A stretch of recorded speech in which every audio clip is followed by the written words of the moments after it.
We're joined now by Bill Harris, who is the CEO of Evergreen Wealth, to talk a little bit more about how do you plan for taxes when it comes to your portfolio. Bill, thanks so much for joining us. Hey, it's terrific to be here. Thanks.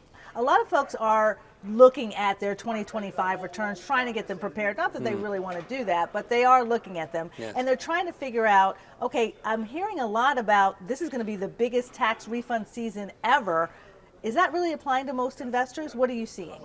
It really won't apply to most investors because the impact of the OBBBA on 2025 is modest. Why is it modest? What most of the impact of this new bill was to keep things in 2026 the way they were in 2025. So if you're comparing to what you're used to in 2025, not a whole lot of change. So how do people plan now, though, since there's paying attention perhaps to what they could perhaps qualify for? How do you plan now for 2026 in the future when it comes to your investments and the tax impact? This is one of the most important questions that every taxpayer should think about. We think about taxes as we come up to April 15th. And at that point, you're talking about last year, and everything has already been done. The only thing you are doing is recording the history. You can't save taxes anymore. In order to save taxes, you really have to start early in the year and think about the following April 15th. And if you do that, then you can save a lot of money. And let me just tell you one other thing. So I ran TurboTax for 10 years. During that time, we could save a little bit for people because we'd find a deduction they hadn't caught, but it was hundreds of dollars. If you start planning your taxes rather than just preparing them after the fact, you can save many times thousands, or for high-income people, tens of thousands of dollars. Now, as a result of that, twice I built a tax planning piece of software. Each time, it was great software, and each time the sales were approximately zero. Why is that? That's when I learned about the difference between should-dos and must-dos.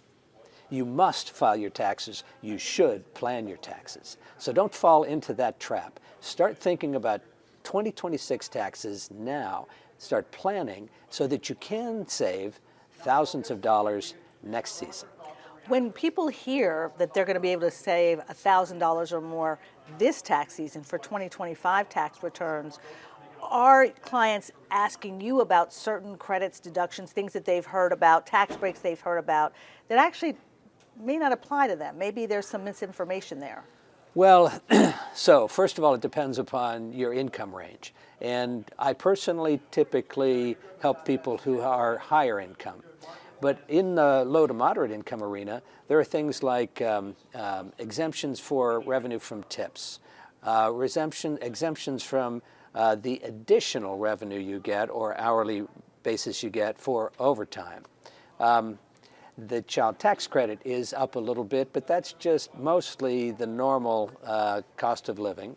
The standard deduction is up a little bit. Once again, mostly the cost of living adjustment. There is one thing, and so unless you have tip income or overtime income, it's not going to make a big difference. The thing that is, I think, for a certain group of people really significant is seniors. Seniors this year, 2026, have an additional $6,000 added to their standard deduction. And it's only temporary, but at least for this year, that's quite valuable. What about people who are coming to you that are interested in the state and local sales tax deduction and the SALT deduction? Is that something that will be significant for investors or, again, may not apply to very many people? So the SALT increase, that one is very significant for people who have significant incomes and for people who live in high tax states. So New York, New York City, New Jersey, California, Hawaii.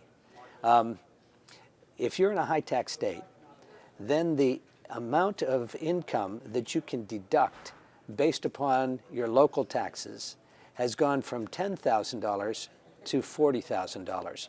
And again, if you're a high income individual and you're paying a lot of taxes, state and local, that's big money. Thank you very much for sharing that.